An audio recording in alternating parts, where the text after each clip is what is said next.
صلو علی الحبیب صلی اللہ تعالی علی محمد صلی اللہ علیہ وسلم۔ باتیں تو اتنی پیاری مدنی مذاکرے میں اور امت کی خیر خواہی کی ہو رہی تھی، تو جی چاہ رہا تھا کہ وہی بات سنتے رہیں، لیکن ظاہر ہے کہ اسد بھائی نے مجھے حکم دیا اور آپ سب جمع بھی ہوئے ہیں، انشاءاللہ مرشد ہی کی بات کو کچھ آگے بڑھائیں گے۔ اور یہ ہے دعوت اسلامی۔ دعوت اسلامی کے اپنے اربوں روپے کے اخراجات ہوتے ہوئے بھی امیر اہل سنت یہ ذہن دے رہے ہیں کہ آپ غریبوں میں تقسیم کریں، اپنے ملازمین کو کھلائیں، غریب لوگوں کو کھلائیں، اور یہی وہ فکر امت ہے، یہی وہ درد امت ہے۔ الحمدللہ آج لاہور میں 2 جگہ مدنی کلینک کا اوپننگ ہوئی ہے، یعنی دعوت اسلامی جہاں مساجد بنا رہی ہے، مدارس بنا رہی ہے، وہاں خیر خواہی امت کے تحت علاج کے ادارے بھی بنا رہی ہے، معذور بچوں کے سینٹر بنا رہی ہے، تھیلیسیمیا کے مریض بچوں کو بلڈ دے رہی ہے۔ تو کمال کی تحریک ہے جو ہمارے جسمانی امراض سے بھی ہمیں بچاتی ہے، روحانی امراض سے بھی بچاتی ہے، گناہوں کے امراض سے بھی بچاتی ہے۔ اللہ ہمیں اپنی دعوت اسلامی کی قدر نصیب فرمائے۔ قرآن پاک کا ایک بڑا پیارا واقعہ ہے، اور ایکچولی وہ واقعہ ہم سب کے لیے بڑا کمال کا میسج بھی ہے۔ سورہ بقرہ میں یہ واقعہ موجود ہے کہ حضرت داؤد علیہ نبینا علیہ الصلوۃ والسلام کی قوم تھی جو دریا کے کنارے رہتی تھی، سمندر کے کنارے رہتے تھے، سارے مچھیرے تھے اور بڑے ویل آف تھے، بڑے پیسے والے تھے، بڑی مچھلیاں پکڑتے تھے۔ اس قوم پر ایک امتحان یہ آیا کہ اللہ کی طرف سے حکم دیا گیا کہ سیٹرڈے والے دن آپ نے شکار نہیں کرنا۔ اچھا، اور کمال یہ تھا کہ امتحان کے اوپر امتحان یہ تھا کہ سیٹرڈے کو مچھلیاں زیادہ آتی تھیں، باقی ویک محنت کرنی پڑتی تھی، سیٹرڈے کو کنارے پہ نظر آنے لگ جاتی تھی۔ کبھی کبھی آزمایا جاتا ہے بندے کو نا کہ اس کا ایمان کتنا مضبوط ہے۔ کبھی کبھی آپ نے بھی دیکھا ہوگا کہ کاروبار میں جس نے نیت کر لی ہو نا میں حلال کماؤں گا، تو اس کے سامنے سامنے حرام آنا شروع ہو جاتا ہے، اس کو آفرز آنا شروع ہو جاتی ہیں۔ تو یاد کر لو کہ وہ داؤد علیہ السلام کی قوم کے سامنے بھی ہفتے کے دن مچھلیاں آتی تھیں۔ اصل امتحان تو یہ ہوتا ہے نا، کسی کو برائی کا موقع ہی نہیں ملا، اس نے برائی نہیں کی، کیا کمال کیا؟ کمال یہ کہ آفر ہے، کمال یہ آپشن ہے، کمال یہ کہ بلایا جا رہا ہے اور اب بندہ رکے۔ کمال تو یہ ہے نا۔ اب کیا ہوا کہ اس قوم کے 3 گروہ بن گئے۔ ایک گروہ کہتا ہے نہیں بھائی یہ تو اللہ کی نافرمانی، ہم بالکل نہیں کریں گے سیٹرڈے کو شکار۔ ایک گروہ نے عجیب سا شیطان نے ان کو ہیلا سجایا کہ ایسا کرو سیٹرڈے کو مچھلیاں بہت آ رہی ہیں نا، تو پاٹس بنا لو، حوض بنا لیتے ہیں، نالیاں نکال کے حوض بناتے ہیں، اسی میں مچھلیاں آ جائیں گی اور پاٹ بند کر دیں گے، ہفتے کو مچھلی نہیں نکالیں گے، اتوار کو نکال لیں گے۔ اس کو ایک ایسا شیطانی ہیلا شیطان نے سمجھایا۔ ان بے وقوفوں نے سوچا ہاں بات تو ٹھیک ہے، ہم ہفتے کو تو مچھلیاں نہیں پکڑ رہے، اتوار کو پکڑ رہے ہیں۔ حالانکہ لاجیکلی دیکھے تو وہ ہفتے کو ہی پکڑ رہے ہیں نا، آپ نے ایک سمندر سے اپنے تالاب میں قید ہی تو کرنا ہے، مچھلیاں قید کر لی تھیں، انہوں نے یہ کام شروع کر دیا۔ ایک تیسرا گروہ تھا، وہ کہتا ہے یہ لوگ تو غلط ہیں، مگر کیا سمجھانا، ان کو غلط ہی کر رہے ہیں، ہمارا کوئی تعلق نہیں ان سے۔ حضرت داؤد علیہ السلام کو جب پتہ چلا کہ ہزاروں لوگ ایسے ہیں جو سیٹرڈے کو مچھلیوں کو پاٹس میں یعنی تالابوں میں قید کر رہے ہیں، آپ بڑے ناراض ہوئے، ان کو سمجھایا، وہ نہیں مانے، آپ نے ان کی ہلاکت کی دعا کر دی۔ اچھا، وہ جو لوگ تھے نا وہ کہتے تھے ہمارا ان سے تعلق نہیں، آل ٹوگیدر 70,000 لوگ تھے۔ 70,000 میں 12,000 وہ تھے جو مچھلیاں پکڑ رہے تھے، باقی کچھ لوگ الگ ہو گئے۔ ایک گروہ نے اپنی اور ان کے درمیان دیوار کھڑی کر لی، کہا اب تم اللہ کی ناراضگی والا کام کر رہے ہو، ہمارا تعلق ہی کوئی نہیں تم سے۔ اچھا، روزانہ آوازیں تو آتی تھی، ظاہر 12,000 لوگ دیوار کے اس طرف رہتے تھے۔ ایک دن صبح ہوئی تو کوئی آواز نہیں، بالکل سناٹا، نہ بچوں کی آواز، نہ بڑوں کی آواز، نہ عورتوں کی آواز۔ انہوں نے کہا یہ ہوا کیا؟ اس قوم نے جب دیوار پھلانگ کر پیچھے دیکھا تو چیخیں نکل گئیں کہ وہ تو 12 کے 12,000 لوگ بندر بن گئے تھے، ان کے چہرے مسخ کر دیے گئے۔ فوراً دروازہ کھولا، دوڑے دوڑے، کیونکہ رشتہ دار تھے، چاچا تھا، ماموں تھا، کزن تھے، آپس کی قبیلہ تھا نا۔ جب وہاں گئے تو اب بندر سارے رو رہے ہیں۔ اچھا، وہ اپنے رشتہ دار کے کپڑے سونگ رہے ہیں، اپنے ماموں چاچا کے پاس آ کے کچھ کہنا چاہ رہے ہیں، مگر بندر کی زبان تھی۔ اچھا، بندر کو پتا تھا یہ کون ہے میرا رشتہ دار، مگر رشتہ دار کو نہیں پتا تھا یہ میرا کون سا رشتہ دار ہے جو بندر بن گیا ہے۔ اللہ اکبر، 3 دن وہ قوم بھوکی پیاسی رہی اور وہ 12 کے 12,000 لوگ مارے گئے، کوئی ایک بھی باقی نہیں بچا۔ ایک تھیوری دنیا میں، رانگ تھیوری جو ہے وہ فلوٹ کی گئی ہے سائنسدانوں کی طرف سے کہ انسان پہلے بندر تھا، ڈاروین کی وہ جناب کہتے ہیں کہ جناب اس کی تھیوری ہے۔ یہ سراسر اسلام کے خلاف ہے۔ ہمارا ایمان ہے کہ ہم حضرت آدم علیہ السلام کی اولاد سے ہیں، ہم انسان کی اولاد سے ہیں، بندر یہ الگ جانور ہے۔ اور اب ایک اور تھیوری بھی ہے کہ یہ جو بندر ہے نا یہ اسی قوم کی جناب نسل ہے جو بندر بنا دیے گئے تھے. یعنی بندر سے انسان نہیں بنا, انسان سے بندر بنا ہے تو قرآن کہتا ہے. لیکن یہ بھی یاد رہے کہ یہ تھیوری بھی غلط ہے.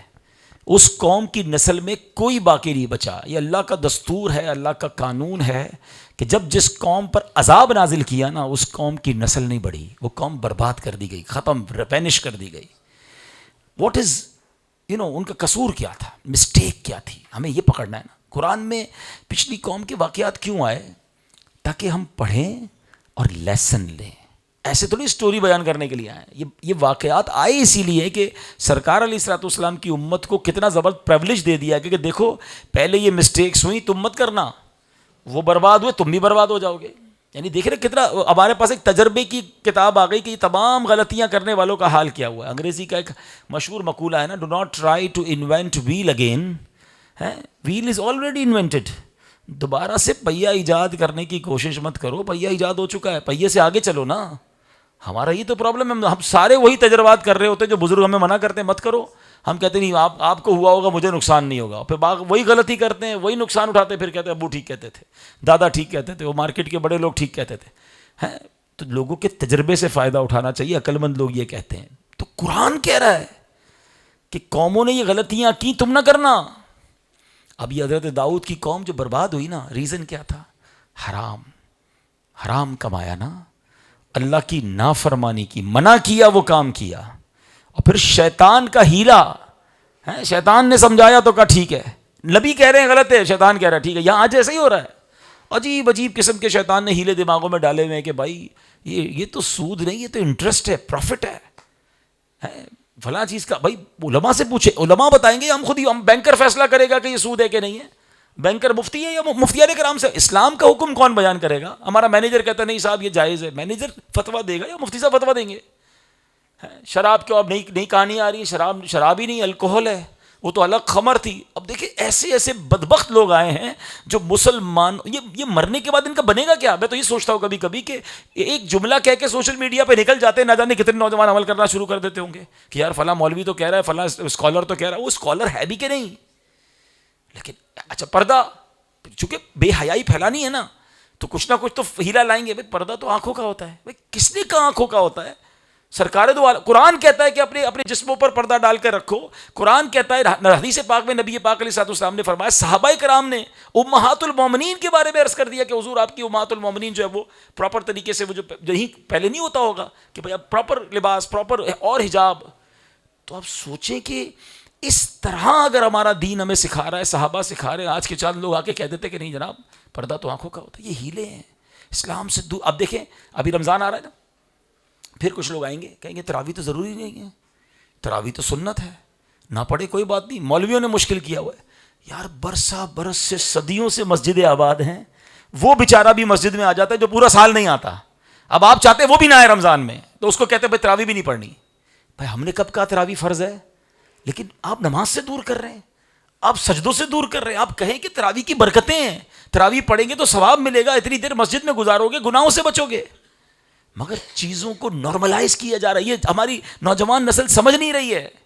دیکھیے ڈائریکٹ کوئی آ کر نہیں کہتا دین چھوڑ دو, وہ آ کر کہتا صحابہ چھوڑ دو. صحابہ تو چیز ہی کوئی نہیں, اولیاء تو ضرورت ہی کوئی نہیں, علماء کا کرنا کیا ہے, کتابیں خود ہی موجود ہیں. یعنی اس طرح دیکھیں ڈائریکٹ اگر مجھے آپ کو کوئی اللہ رسول کو چھوڑ دو تو ہم سے لڑنا شروع کر دیں گے. وہ یہ نہیں کریں گے, وہ آپ کی بنیاد ہلائیں گے کہ پہلے علماء سے دور کرو, پھر اولیاء سے دور کرو, پھر صحابہ سے دور کرو. ایک وقت آئے گا دین سے ہی دور ہو جائے گا. جب ہم مسجد جا کے علماء سے سنیں گے ہی نہیں, بھائی آپ اور میں یہاں بیٹھے ہیں جتنے, ہم نے دین کس سے سیکھا, ہم نے قرآن کس سے سیکھا, ہم نے سنتیں کس سے سیکھی؟ سب بتائیں نا, سب نے علماء سے ہی سیکھی. کبھی جمعے میں گئے, کبھی کسی اجتماع میں گئے, کبھی کسی بیان میں گئے, کسی عالم کی کتاب پڑھی, تبھی تو یہاں تک پہنچے. اور اب ہمیں کہا جا رہا ہے کہ یہ سب چھوڑ دو, اس کی ضرورت ہی کوئی نہیں, خود ہی تلاش کر لو. لا حول ولا قوت, یا تاکہ آنے والی نسل نہ مسجد میں جائے, نہ عالم دین کے پاس جائے, نہ دین کے قریب جائے. کہتے سب کتابوں میں لکھا ہے خود ہی پڑھ لو. اچھا ایسے بندوں کو بندہ پوچھے کہ جناب ٹھیک ہے آپ کی بات آج مان لیتے ہیں کہ چیٹ جی پی ٹی موجود ہے, سوشل میڈیا موجود ہے, گوگل موجود ہے, کتاب موجود ہے, ٹیچر کی عالم کی ضرورت ہی نہیں. تو ٹھیک ہے کبھی اس کی ایسا شخص کبھی آپ کو کہے اور اس کی کبھی ٹانگ کا آپریشن کرنا ہو تو اس کو کہیں ٹھیک ہے یوٹیوب سے ٹیوٹوریل لیتے ہیں کہ آپ ٹانگ کا آپریشن کیسے کرنا ہے, 2 چھریاں اٹھاتے ہیں, 2 چاقو اٹھاتے ہیں, آپ کی ٹانگ ٹھیک کر دیتے ہیں. نہیں بھائی نہیں، ٹانگ خراب ہو جائے گی، جسم کا معاملہ ہے، بڑا جو ہے وہ سینئر ڈاکٹر چاہیے، ہماری جسم پر ہاتھ کوئی نہیں لگانے دے گا، کیونکہ نہیں جناب جسم خراب ہو جائے گا۔ ایمان کو ہاتھ لگانے دوں گا میں؟ ہمارے دین کا بیڑا غرق ہم کرنے دیں گے ان لوگوں کو؟ پلیز سمجھیے، مربوط رہیے اللہ والوں سے، علماء کرام سے، مفتیان اعظام سے، دین کے ان لوگوں سے جو ہمیں صحیح دین سکھا رہے ہیں، اور قرآن کا یہ واقعہ سمجھا رہا ہے ان شیطانی ہیلوں میں نہیں آنا ہے۔ ہاں، اور پھر حرام، کبھی حرام روزی کے قریب نہ جائے۔ بڑے موقع ملتے ہیں، جو بھی کاروبار کرتا ہے نا اس کو ہر طرف سے موقع ملتے ہیں، جھوٹ بولنے سے پیسے مل جائیں گے، دھوکہ دینے سے پیسے مل جائیں گے، ملاوٹ کرنے سے پیسے مل جائیں گے۔ یہی تو امتحان ہے۔ آپ کہیں گے پوری مارکیٹ کر رہی ہے یار، میں کروں تو کیسے، میں تو پیچھے رہ جاؤں گا۔ پھر کدھر گیا ایمان؟ بھائی وہ 12,000 کے علاوہ باقی لوگ تو نہیں پکڑ لیتے نا ہفتے کو مچھلیاں، کیا سارے بھوکے مر گئے تھے وہ؟ ہاں، اللہ حلال روزی کمانے والوں کو برکت والا روزگار دیتا ہے۔ آپ کو پتہ ہے رزق کریم کس کو کہتے ہیں؟ ہاں، اللہ سے رزق کریم مانگو۔ ایک تو رزق حلال ہے نا، رزق کریم اس سے بھی اوپر کی چیز ہے۔ ہاں، وہ رزق ہوتا ہے جو آپ کو زیادہ محنت کیے بغیر آپ کے گھر تک پہنچا دیا جاتا ہے۔ ہاں، جب بندہ حلال سوچ لیتا ہے نا، آپ دیکھیں گاہک ڈھونڈ کر آپ تک پہنچے گا، ڈیل ڈھونڈ تک آپ کر پہنچے گی۔ آپ کبھی سارا دن محنت کرو کچھ نہیں ہوگا، اور رات کو ایک فون آئے گا اور آپ کا پورے مہینے کا کام ہو جائے۔ کیا ہوا؟ یہ رزق کریم ہے جو ڈھونڈ رہا ہے آپ کو، حلال طیب آپ تک پہنچایا گیا ہے، کیونکہ نیت اچھی تھی۔ کہیں نہیں جاتا آپ کا رزق۔ اللہ ہمیں رزق، کچھ لوگ ہزاروں مقامات پر بھاگ کے اپنا رزق جمع کرتے ہیں۔ آپ نے دیکھا ہوگا، آپ دانے بکھیر دیں تو جو چڑیا ہوتی ہے نا یا مرغی ہوگی، وہ ایک دانہ ادھر سے اٹھائے گی، ایک ادھر سے اٹھائے گی، ایک ادھر سے اٹھائے گی۔ کچھ لوگ بیچارے بہت بھاگ دوڑ کر کے رزق جمع کرتے ہیں، اور کسی کو پورا بنا کر ایک ساتھ دے دیا جاتا ہے۔ یہ رزق کریم ہے، لیکن یہ کیسے ملتا ہے؟ جب بندہ اس کریم کو راضی بھی تو کرے نا۔ ہاں، جب میرا کریم راضی ہوتا ہے نا تو وہ آپ کو کرم والا رزق دے دیتا ہے، وہ آپ کو احسان فرماتا ہے، ایسا رزق دیتا ہے کہ بندہ کبھی کبھی تو سوچتا ہے یہ آ کدھر سے رہا ہے، یہ ہو کیسے رہا ہے۔ ہاں، بس اس کو راضی کرنا ہے، ایمان رکھنا ہے، حرام نہیں کمانا۔ اس واقعے سے یہ سیکھنے کو ملا۔ اب ایک اور عجیب سی بات میں آپ کو بتاؤں، کمال کی بات پڑھنے کی ملی، میں خود اندر سے ہل گیا کہ یہ بات تو ذہن میں بار بار آتی ہے، اور آپ کے بھی آتی ہوگی جو قرآن جنہوں نے پڑھا ہے یا تفسیر پڑھی ہے یا واقعات پڑھیں، کہ یار پچھلی قوم نے ایک ایک غلطیاں کی، برباد کر دی گئی، ڈبا دی گئی، جلا دی گئی، زلزلہ آیا تباہ ہو گئی، اٹھا کے پٹخ دیا گیا، چہرے مسخ کر دیے گئے، خنزیر بن گئے، بندر بن گئے، ایک ایک گناہ۔ اس امت میں تو سارے ہی گناہ ہیں۔ یعنی اگر لاجیکلی بات کی جائے، بھائی دیکھیں نا، حضرت لوط علیہ السلام کی قوم نے بدفعلی کی، اس بدفعلی کا عذاب کیا ہوا؟ پوری قوم کو جبریل امین نے پروں پہ اٹھایا، پٹخ دیا، برباد کر دیا۔ قوم عاد نے، سمود نے کیا کیا؟ وہ تکبر کرنے لگے، وہ اللہ کے نبی کا انکار کرتے تھے، کہتے ہم تو پہاڑ کھود لیتے ہیں، اور اللہ کے نبی کی ایک بات نہ مانی، اونٹی کو ذبح کیا، پوری قوم برباد ہو گئی۔ دریائے نیل میں فرعون کے لوگوں کو غرق کر دیا گیا، ایک ایک دو دو نافرمانیاں کرتے تھے، برباد، ختم، ڈسٹروائے۔ یہ امت تو سارے ہی کام کر رہی ہے، عذاب نہیں آ رہا۔ اس کی دو باتیں سمجھنی ہیں۔ ایک تو ہوا ہے ہم پر احسان، اور اللہ قرآن میں خود فرماتا ہے جس کا مفہوم ہے کہ اے محبوب، تم چونکہ تم ان کے درمیان ہو، آپ ان کے درمیان ہیں، اس لیے ہم اس امت کو عذاب نہیں دیتے۔ یعنی یہ سرکار علیہ الصلوۃ والسلام کی ہمارے ساتھ موجودگی، ہم نبی پاک کی آخری امت میں ہونے کا کرم ہوا کہ ہم پر وہ آسمانی عذاب نازل نہیں ہو رہا، مگر اس کا مطلب یہ نہیں کہ قیامت میں پوچھا نہیں جائے گا۔ قرآن ہی میرا ارشاد فرماتا نا، ثم لتسألن یومئذ عن النعیم، اس دن تم سے ایک ایک نعمت کے بارے میں سوال ہوگا۔ آنکھیں دی، ہاتھ دیے، پیر دیے، مال دیا، عزت دی، اولاد دی، گھر دیا، کیا کیا؟ We have to answer. لیکن مفتی احمد یار خان نعیمی نے ایک بڑی کمال کی بات لکھی۔ آپ فرماتے ہیں پچھلی قوموں کا، بلکہ علماء کرام فرماتے ہیں کہ پچھلی قوموں کا عذاب چہرے خسف اور مسخ کر دیے جاتے تھے، اس امت کا عذاب یہ ہے کہ دل خسف اور مسخ کر دیے جاتے ہیں۔ ہمارا چہرہ نہیں برباد ہو رہا، ہمارے دل خسف ہو رہے ہیں، ہمارے دل مسخ ہو رہے ہیں۔ اب مفتی احمد یار خان نعیمی نے تفسیر نعیمی میں لکھا کہ وہ دل کے خسف اور مسخ کی وہ کیا ہے، نشانی کیا ہے؟ مجھے کیسے پتا چلے میرا دل ٹھیک ہے یا بگڑ گیا، تباہ ہو گیا، برباد ہو گیا ہے، بدل دیا گیا ہے؟ کہتے 3 نشانی ہیں۔ اب یہ 3 نشانیاں غور سے سن لیں. سب چیک کر رہے ہیں کہ اگر ان 3 میں سے کوئی ایک نشانی بھی میرے اندر ہے تو اس کا مطلب دل بگڑ گیا ہے. پہلی نشانی کہتے ہیں اطاعت میں دل نہ لگنا، عبادت میں دل ہی نہ لگے. ایسے کئی لوگ ہیں. اپنے بارے میں غور کریں یار، جب بھی کسی نیکی کی محفل میں جاتا ہوں نیند آنے لگتی ہے، قرآن پڑھتا ہوں بوریت ہوتی ہے، نماز پڑھتا ہوں تو ارادہ تو یہ ہوتا ہے آج 12 رکعت پڑھوں گا، 4 رکعت کے بعد کہتا ہوں کل پڑھوں گا. جب بھی کسی نیکی کے اجتماع میں، نیکی کے کام میں، صدقہ و خیرات میں دل ہی نہیں لگتا.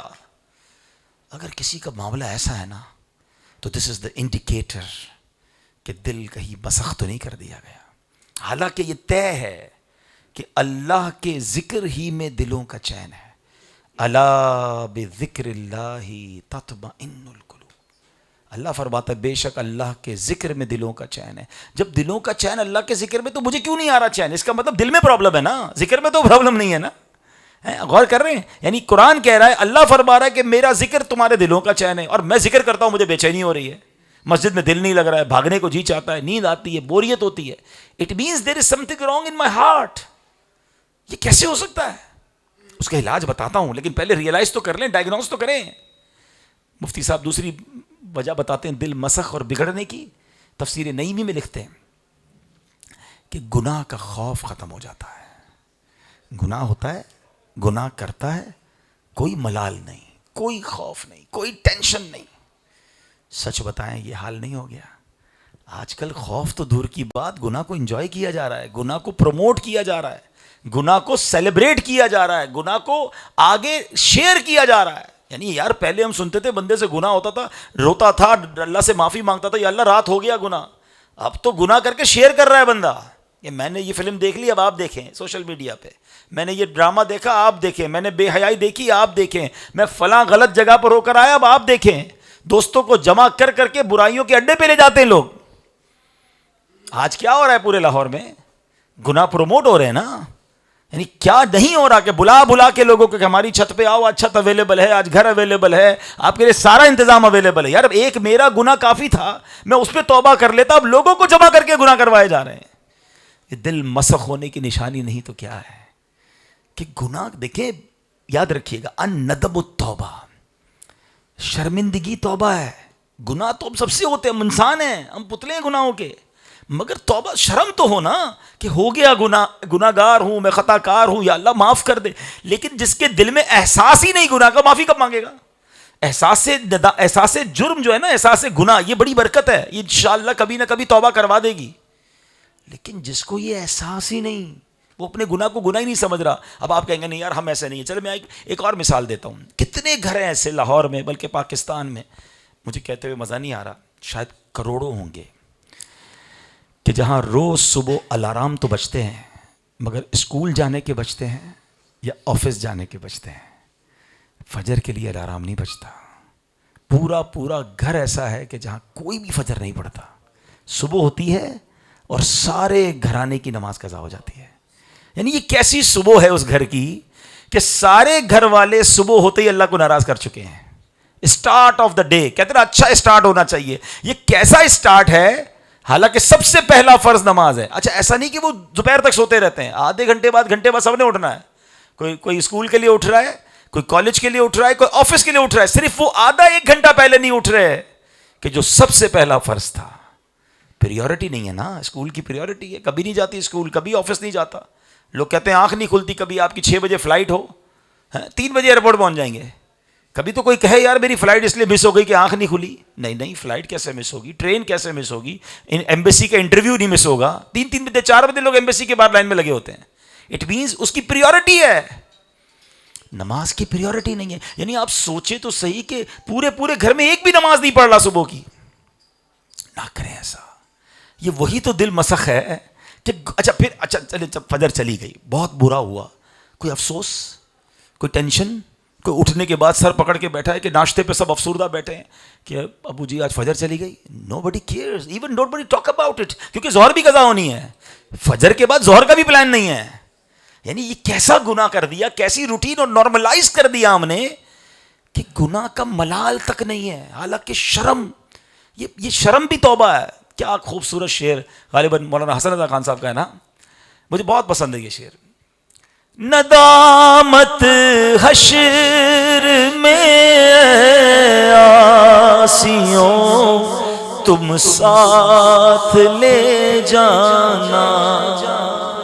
اور کچھ نہیں نا تو ندامت شرم تو لے جانا. ندامت حشر میں آسیوں تم ساتھ لے جانا.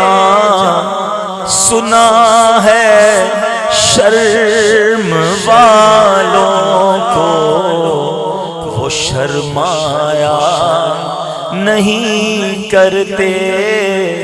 سنا ہے شرم والوں کو وہ شرمایا نہیں کرتے.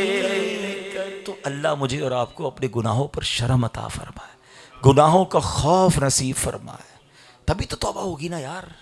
تو دوسری نشانی کیا ہے کہ گناہ کا خوف ختم ہو جاتا ہے. پہلی کیا تھی بتایا انہوں نے کہ اطاعت میں دل نہ لگے, دوسری گناہ کا خوف ختم ہو جائے, اور تیسری نشانی کہتے ہیں دل بسخ ہونے کی, دل برباد ہونے کی, کہ کسی کی موت کو دیکھ کر خوف نہ آئے, کسی کی موت کو دیکھ کر اپنی موت یاد نہ آئے, عبرت نہ لے بندہ.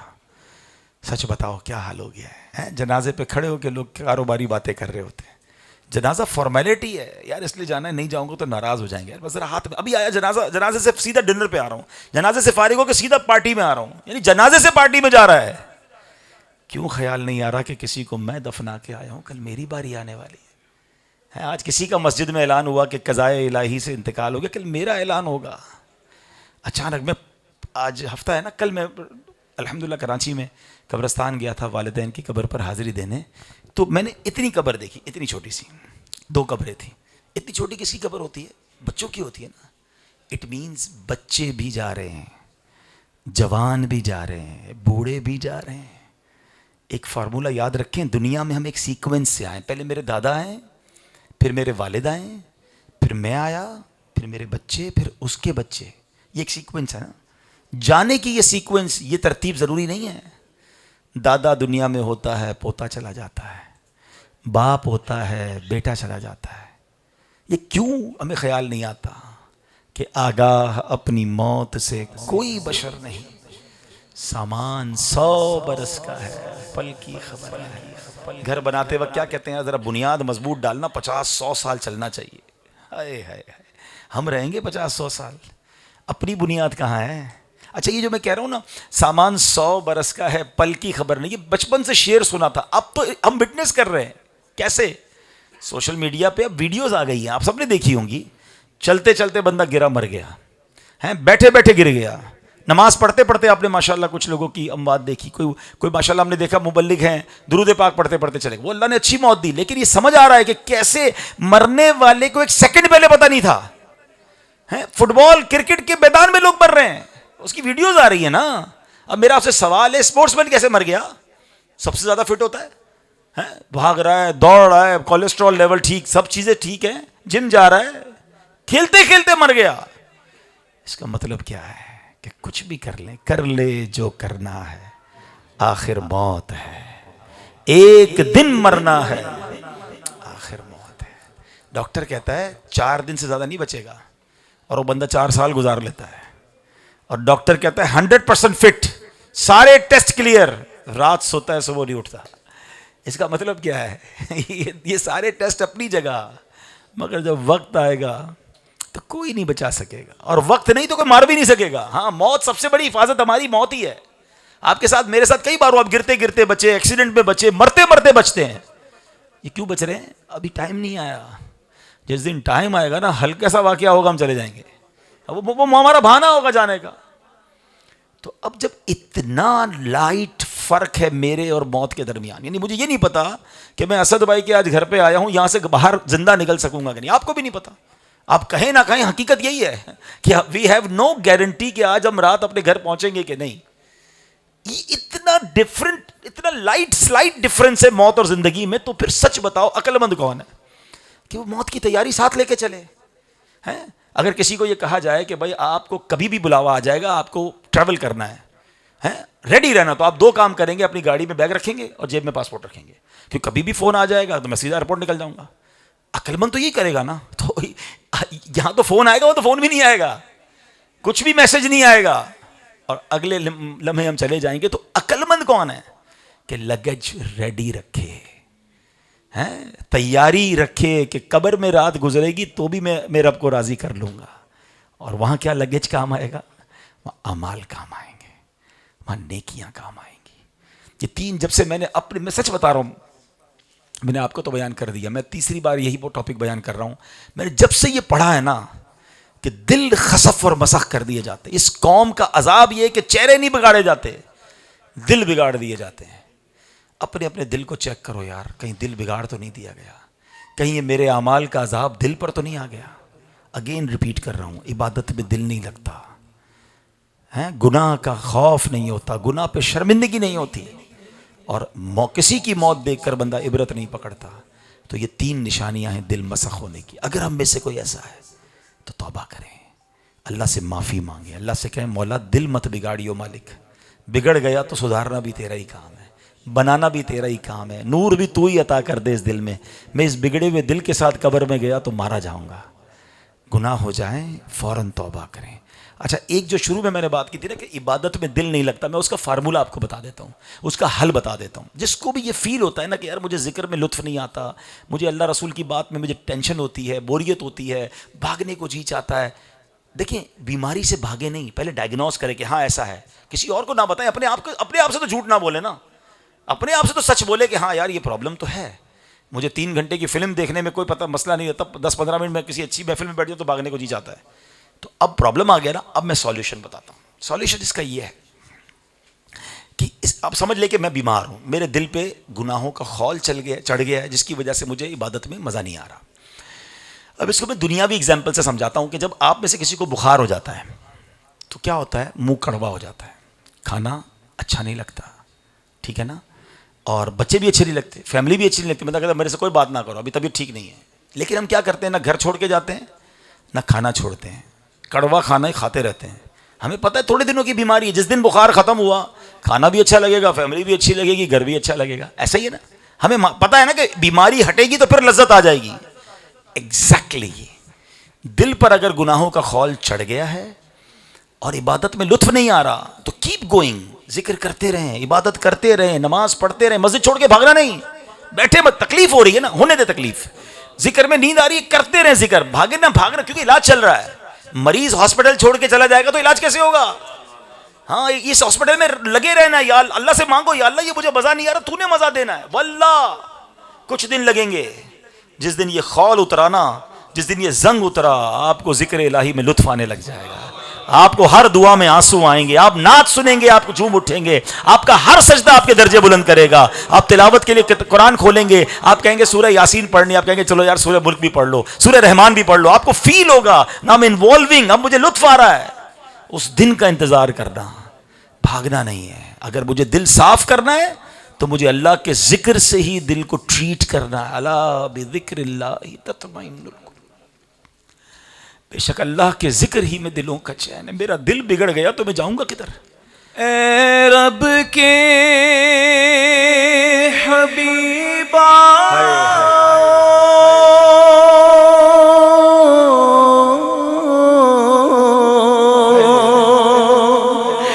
اے میرے طبیبا,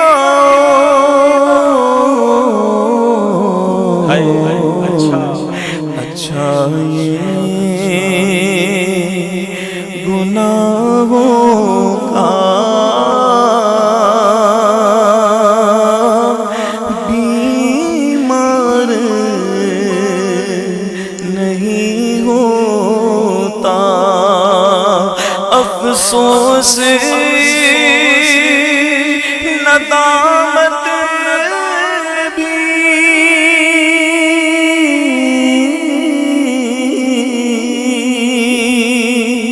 اسیاں پہ نہیں ہوتی.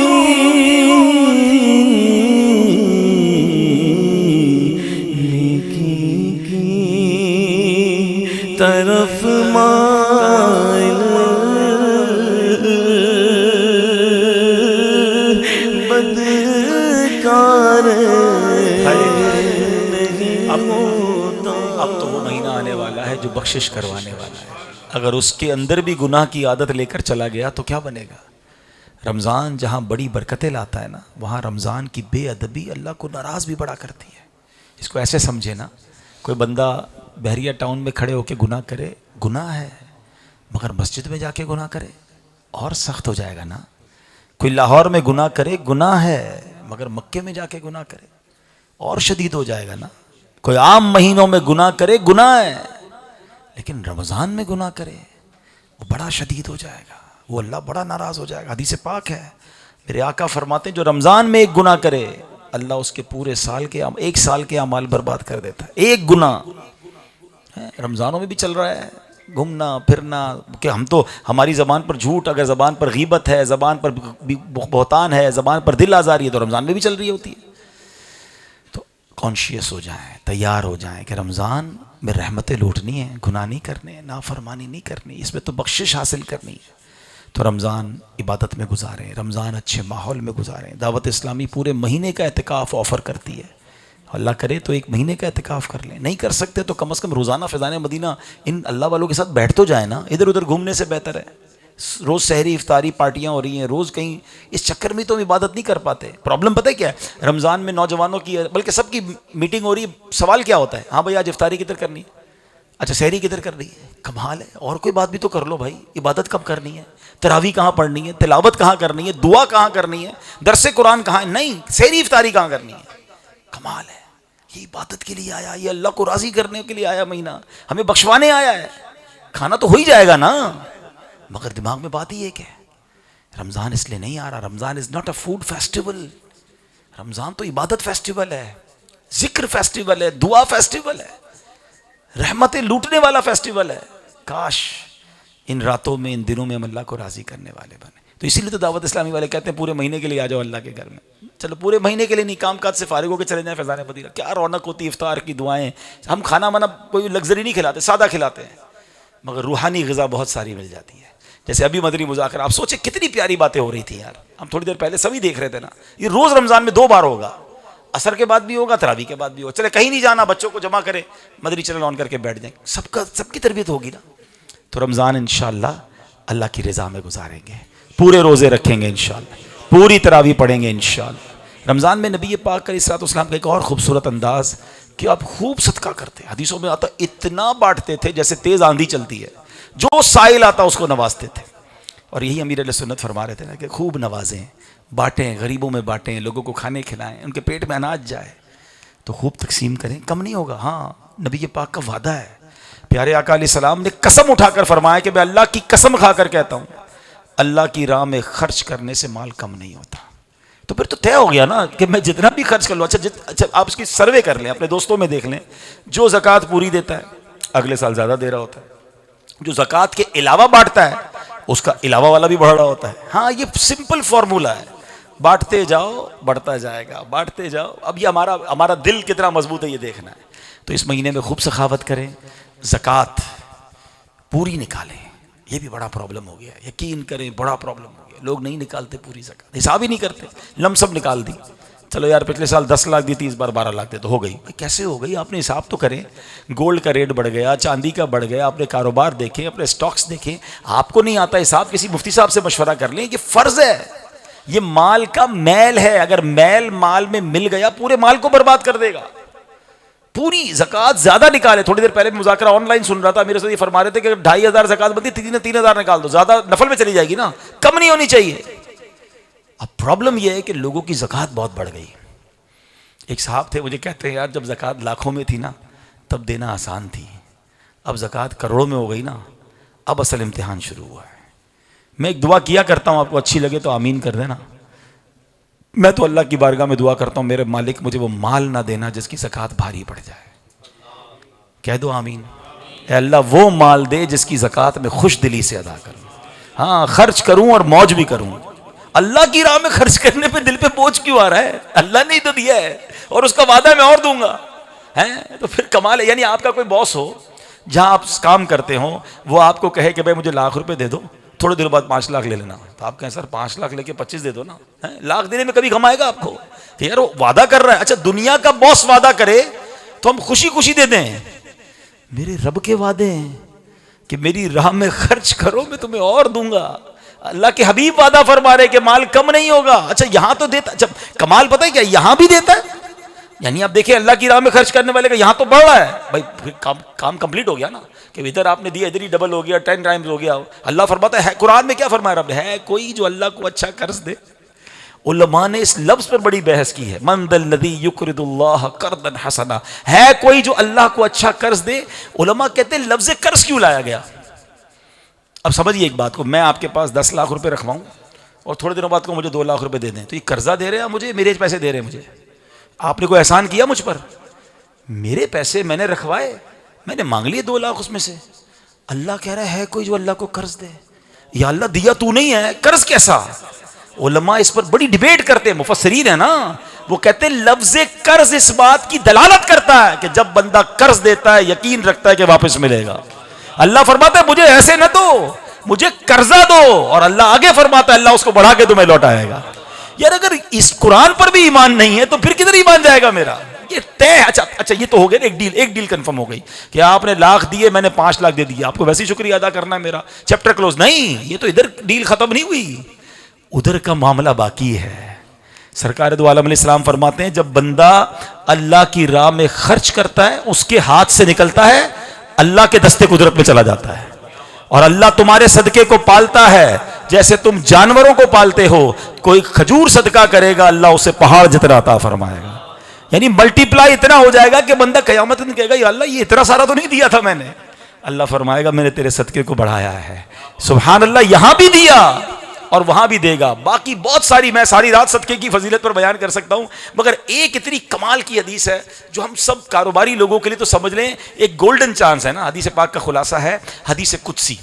اللہ فرماتا ہے، اچھا ہم لوگ نارملی کیا کرتے ہیں کاروباری لوگ، یا تھوڑے تھوڑے کر کے، پتہ نہیں آپ کے یہاں ہوتا ہوگا نا، کمیٹی کہتے ہیں ہمارے یہاں، BC کہتے ہیں کہ تھوڑے تھوڑے جمع کر لو برے وقتوں میں کام آئیں گے.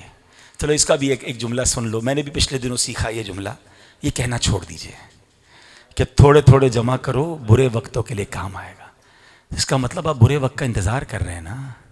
اللہ فرماتا ہے مجھ سے جیسا گمان کرو گے میں ویسا کروں گا. میں اپنے بندے کے ساتھ ویسا ہوں جیسا مجھ سے گمان. یہ بولنا ہی چھوڑ دو. آپ کیوں کہہ رہے برے وقتوں کے لیے؟ آپ کہ اس لیے جمع کر رہا ہوں کہ مدینے جاؤں گا، اس لیے جمع کر رہا ہوں کہ حج پہ جاؤں گا، اس لیے جمع کر رہا ہوں اللہ کی راہ میں خرچ کروں گا. برا وقت کیوں آئے گا؟ آپ انتظار کر رہے ہیں اور اس پر آتا ہے برا وقت جو برے وقتوں کے لیے جمع کرتا ہے. ہم اچھے وقتوں کے لیے جمع کریں گے انشاءاللہ، ہم غریبوں کے لیے جمع کریں گے، اللہ کی راہ میں خرچ کرنے کے لیے جمع کریں. تو اب سبحان اللہ یہ BC جو ہے، میں آپ کو ایک کمال کی مدنی BC کہنے بتاتا ہوں. حدیث قدسی ہے. اللہ فرماتا ہے اے ابن آدم اپنا مال میرے پاس جمع کرا دے. کون مانگ رہا ہے؟ رب مانگ رہا ہے میرے پاس جمع کرا دے. نہ جلے گا، نہ ڈوبے گا، نہ کم ہوگا، چوری بھی نہیں ہوگا. میں تجھے اس دن دوں گا جس دن تجھے ایک ایک نیکی کی ضرورت ہوگی. ہائے ہائے ہائے کیسا وقت ہوگا وہ، واقعی برا وقت ہوگا کہ جب بندہ پریشان ہوگا، مارا مارا پھر رہا ہوگا ایک نیکی کے لیے. اللہ فرماتا ہے میرے پاس سیف رہے گا، تو جمع کرا دے میرے پاس. اچھا ایسا نہیں جمع ہو گیا تو ادھر بھی دے گا، ادھر ملٹی پلائی بھی کر دیا، ادھر سیکیور اکاؤنٹ میں بھی چلا گیا. پھر کس بات کا غم ہے یار اللہ کی راہ میں خرچ کرنے پر؟ زکوٰۃ بھاری پڑ رہی ہے لوگوں کو. او باپ رے باپ، 2-2.5 کروڑ روپے زکوٰۃ ہو گئی. بھائی 100 کروڑ اللہ نے دیے تو 2.5 کروڑ ہوئی ہے نا، شکر ادا کرو اللہ کا. لیکن بھاری پڑ رہی ہے لوگوں کو. نہیں، ایک ایک روپے اپنے بچوں کو سکھائیں. پرابلم کیا ہے، نئی جنریشن کو تو پتہ ہی نہیں زکوٰۃ کیسے نکالنی ہے. اپنے بچوں کو بٹھا کر ان کے ہاتھ سے زکوٰۃ دلوائیں. میرے والد صاحب الحمدللہ مجھ سے حساب کرواتے تھے تاکہ ان کا فارمولہ مجھے پتا تھا کہ ان کے جانے کے بعد اولاد کہیں زکوٰۃ سے نہ بھاگ جائے. ہماری ذمہ داری کہ ہم اپنے بچوں سے حساب کروائیں اور ان کے ہاتھ سے بٹوائیں، ان کو بتائے بھی کہاں دیتے ہیں تاکہ میں مر جاؤں تو میرے بچوں کو بتاؤ کہ زکوٰۃ دینی کدھر ہے. تو یہ وہ نیکیاں ہیں جو اگر جاری رکھنا چاہتے ہیں تو بچوں کو بھی سخاوت سکھائیں. تو الحمدللہ پہلے اپنے غریب رشتہ داروں کو دیں اور اس کے بعد دعوت اسلامی آپ کے سامنے جو اتنی بڑی دین کی خدمت کر رہی ہے، جو میں نے بیان کے شروع میں بتایا کہ جسمانی علاج سے بھی بچا رہی ہے، روحانی علاج سے بھی بچا رہی ہے، گناہوں کے امراض سے بھی بچا رہی ہے، جنت میں بھی لے جا رہی ہے. تو ایسی تحریک کا ساتھ دیجیے. ابھی بہت کام کرنا ہے. ہمارے 43,000 امپلائیز ہو گئے ہیں پاکستان میں. 43,000 لوگوں کو ہم تنخواہ دیتے ہیں اور تقریباً کم و بیش یہ 1.5 ارب روپے کی مہینے کی تنخواہ بن گئی ہے. یعنی روز کے 5 کروڑ روپے دعوت اسلامی کو صرف سیلری چاہیے. اب اگر آپ لوگ یہ کہیں کہ یار کسی اور کو دیتے ہیں، دعوت اسلامی کے پاس تو بہت ہے. دعوت اسلامی کے خرچے تو دیکھیں، اور کام روک ہی نہیں رہے. ابھی آج 2 کلینک بنا ہی دیے نا، ہر تھوڑے دنوں بعد کوئی نئی مسجد بنا رہے ہوتے ہیں، کوئی نیا مدرسہ بنا رہے ہوتے ہیں. بھائی آپ کی مارکیٹ میں آپ کی ایک دکان ہے تو آپ کے مثال کے طور پر مہینے کے 5 لاکھ کی آمدنی ہے. آپ دوسری دکان لے لیں گے تو آمدنی بڑھ جائے گی نا، تیسری دکان لیں گے اور بڑھ جائے گی. ہمارا معاملہ الٹا ہے، ہم جتنے کام کھولتے جائیں گے ہماری آمدنی، ہمارا خرچہ بڑھتا جائے گا. ایک مسجد بنائی اور خرچہ ہو گیا، ایک مدرسہ بنایا اور خرچہ ہو گیا. تو ہمارا معاملہ الٹا ہے، ہمارا خرچے بڑھتے ہیں جب ہم کام بڑھاتے ہیں. ہم بڑھائی جا رہے ہیں، انشاءاللہ نہیں رکیں گے، مگر آپ سب ساتھ بھی دیں گے انشاءاللہ. تو اپنی زکوٰۃ بھی، اپنے دوستوں کی زکوٰۃ کے لیے بھی بات کریں، تاکہ آپ کی گفتگو سے اگر دعوت اسلامی کو سپورٹ ہوتا ہے تو انشاءاللہ یہ ہمارے لیے صدقہ جاریہ ہوگا. آخر میں میری بہت دعائیں ہمارے اسد بھائی کے لیے، ان کی والدہ کے لیے. ماں ایک ایسی نعمت ہے کہ جس کا کوئی نعمل بدل نہیں ہے. آپ یقین کریں، ماں کی قدر کریں، والد کی قدر کریں. جس کے پاس ماں باپ ہے نا، یو آر سو لکی. خدا کی قسم آپ بہت خوش نصیب ہو. اور اس کی قدر ماں باپ کے جانے کے بعد زیادہ ہوتی ہے کہ خاص طور پہ رمضان ہو، گھر میں افطار ہو رہا ہو اور ماں بھی موجود ہو. دسترخوان پر اگر والد موجود ہے نا تو اور کیا چاہیے بچے کو یار، کہ افطار کی گھڑیاں ہیں اور ماں باپ ساتھ ہیں. یہ دعا کریں گے میرے کام بن جائیں گے، میرے بگڑی بن جائے گی، میرے مغفرت ہو جائے گی. جب چلے جاتے ہیں نا تو ماں باپ سے بات کرنے کے لیے قبرستان جانا پڑتا ہے. تو جن کے پاس ماں باپ ہیں قدر کیجئے، اور جن کے ماں باپ چلے گئے انہیں یاد رکھیے، انہیں تحفے بھجوائیے، ان کے لیے ایصال ثواب کیجئے. آج آپ ان کو بھول جائیں گے، کل آپ کی اولاد آپ کو بھول جائے گی. بلکہ میرا تو مشورہ ہے اسد بھائی سے بھی، انہوں نے امیدیں پلان کر لیا ہوگا، اور باقی بھی لوگوں سے، کہ جن کے ماں باپ چلے گئے بیسٹ طریقہ یہ ہے کہ ان کے نام کی کوئی مسجد بنا دیں. یہ مسجد اتنی کمال کی انویسٹمنٹ ہے، 24/7 نیکیاں ہیں. اب بہت سارے کام کرتے ہیں لیکن اس میں اتنی زیادہ نیکیاں نہیں ہوتی. نیکیاں ہیں، کنواں کھدوا دیا بے شک، تو روز پانی صبح شام نہیں نکلے گا نا، ایک بار نکالا کو 4 دن بعد پانی سوکھ گیا. مسجد تو قیامت تک نمازیں ہوں گی، قیامت تک اذانیں ہوں گی، قیامت تک نیکیاں ہوتی رہیں گی. تو یہ بیسٹ فارمولہ ہے کہ آپ کو تسلی ہو جائے گی کہ یار صبح کی فجر کی نماز ہوئی میرے والد کو ثواب پہنچ گیا، ظہر کی نماز ہوئی امی کو قبر میں ثواب پہنچ گیا، اذان ہوئی تو ثواب پہنچ گیا. تو دعوت اسلامی پوری دنیا میں مساجد بنا رہی ہے. آپ پوری مسجد بنا سکیں تو بھی، حصہ ملانا چاہیں مسجد میں تو بھی، میرا مشورہ ہے مسجد مدرسہ یہ ایک ایسی نیکی ہے ہم سب کو اپنے ماں باپ کے لیے کرنی چاہیے، اپنے لیے بھی کرنی چاہیے. پتہ نہیں ہماری اولاد کرے کہ نہ کرے، لیکن ایٹ لیسٹ جو ماں باپ چلے گئے ان کو ضرور یاد رکھیں. اللہ پاک ان کی والدہ کی مغفرت فرمائے. تمام اسلام اول آخر 3 بار درود پاک پڑھیں، 1 بار سورہ فاتحہ پڑھ لیں، 3 بار سورہ اخلاص پڑھ لیں، پھر ہم دعا کریں گے انشاءاللہ. الحمدللہ رب العالمین والصلاة والسلام علی خاتم النبیین. اللہم ربنا تقبل منا انک انت السمیع العلیم وتب علینا یا مولانا انک انت التواب الرحیم. اے رب کریم، ہم سب کا جمع ہونا اپنی بارگاہ میں قبول فرما. ہم سب کے تمام صغیرہ کبیرہ گناہوں کو معاف فرما. ہماری، ہمارے ماں باپ کی، نبی پاک علیہ السلام کی، ساری امت کی بخشش فرما. آج کی اس محفل کا جو ثواب ہے، جو تلاوت ہوئی، نعت شریف ہوئی، بیان ہوا، اے اللہ جو ذکر و اذکار ہوا، جو نظر و نیاز پیش کی جائے گی، ان تمام اعمال کا ثواب سرکار دو عالم صلی اللہ تعالیٰ علیہ وسلم کی بارگاہ میں ہدیتاً، تحفتاً، عقیدتاً پیش کرتے ہیں، قبول فرما. پیارے آقا کے وسیلہ جلیلہ سے تمام انبیاء کرام، صحابہ کرام، تابعین، تبع تابعین، اولیاء کاملین، بالخصوص پیران پیر شیخ عبد القادر جیلانی رحمۃ اللہ تعالی داتا حضور کی بارگاہ میں پیش کرتے ہیں، قبول فرما. تمام مسلمین، تمام مسلمات، بالخصوص ہمارے اسد بھائی کی والدہ مرحومہ کو، رانا ابرار صاحب کی والدہ مرحومہ کو، اور ہم سب میں سے جن کے والدین میں سے کوئی ایک رشتہ دار مرحومین دنیا سے چلے گئے، مولا ان کی ارواح کو پیش کرتے ہیں، قبول فرما. بالخصوص جن کا کوئی ایصال ثواب کرنے والا نہیں، ان کی روحوں کو پیش کرتے ہیں، قبول فرما. اے کریم تیرے خزانوں میں کمی نہیں. ہماری دنیا بھی اچھی کر دے، ہماری آخرت بھی اچھی کر دے. ہم سب کو زوال نعمت سے بچا، عافیتوں کے پھر جانے سے بچا، حاسدوں کے حسد سے بچا، بد نظروں کی بد نظری سے بچا. آج ہم نے بیان سنا مولا، ہمیں ہمارے چہروں کو مسخ ہونے سے تو نے بچایا، مولا ہمارے دلوں کو بھی مسخ ہونے سے بچا لے. اے اللہ ہمیں تجھے ناراض کرنے والے کاموں سے ہماری جان چھڑا دے، گناہوں بھری زندگی سے جان چھڑا دے، اور تیری اطاعت والی زندگی عطا فرما. فقط رزق حلال عطا فرما، رزق حرام سے ہم سب کو محفوظ فرما. اے کریم ہمیں پھٹنے والی، جلنے والی، ڈوبنے والی، کٹنے والی موت سے بچائی رکھنا. ہمیں ایمان والی، سجدے والی، کلمے والی، پیارے آقا کی دید والی اور مدینے والی موت عطا فرما، جنت البقیع ہم سب کا مقدر فرما۔ اے رب کریم، اے رب کریم، ہاتھ اٹھے ہیں تو نام بھی جانتا ہے، کام بھی جانتا ہے، سب کی جھولیاں بھر دے، سب کے رزق حلال، کاروبار میں برکتیں وسعتیں عطا فرما، بیماروں کو شفا عطا فرما، قرض داروں کے قرضے اتر جائیں، بے اولادوں کو نیک اور صالح اولاد عطا فرما۔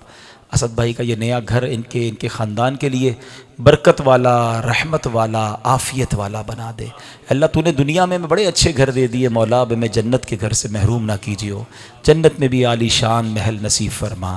اے کریم، وطن عزیز پاکستان کی خیر فرما، عالم اسلام کی خیر فرما۔ اے اللہ، ہم سب کی جان، مال، عزت، آبرو، آل اور اولاد، دین اور ایمان کی حفاظت فرما، دعوت اسلامی کو ترقیاں اور عروج عطا فرما۔ وصلی اللہ تعالی علی خیر خلقہ محمد وآلہ وصحبہ اجمعین برحمتک یا ارحم الراحمین بحق لا الہ الا اللہ محمد رسول نبی سلام علیکہ یا رسول سلام علیکہ طلع البدر علینا من ثنیۃ الوداع وجب الشکر علینا ودعا للہ داعی یا نبی سلام علیکہ یا رسول سلام علیکہ مصطفیٰ خیر الورا سرور ہر دو سرا اپنے آنچوں کا تصدق ہم بدوں کو بھی نبھاؤ یا نبی سلام علیکہ یا رسول سلام علیکہ جو کے وقت آنا کلمائے طیب پڑھانا مکر شیطان سے بچانا اور سینے سے لگانا یا نبی سلام علیکہ یا رسول سلام علیکہ اسطفیل غوث اعظم گنج بخش فیض عالم صدقہ ایمان اعظم دور ہو سبھی کے رنج و غم یا نبی سلام علیکہ یا رسول سلام علیکہ۔ الحمدللہ رب العالمین والصلاة والسلام علی خاتم النبیین۔ اے سلامتی نازل کرنے والے مولا، اس صلاۃ والسلام کی برکت سے ہم سب پر سلامتی کا نزول فرما۔ آج یہاں صلاۃ والسلام پڑھنا نصیب کیا مولا، جلد گنبد خضرا کی چھاؤں میں کھڑے ہو کر صلاۃ والسلام پڑھنا نصیب فرما۔ ربی یسر ولا تعسر وتمم لنا بالخیر یا فتاح وبک نستعین وافوض امری الی اللہ ان اللہ بصیر بالعباد لا الہ الا انت سبحانک انی کنت من الظالمین وصلی اللہ تعالی علی خیر خلقہ محمد وآلہ وصحبہ اجمعین برحمتک یا رحیم۔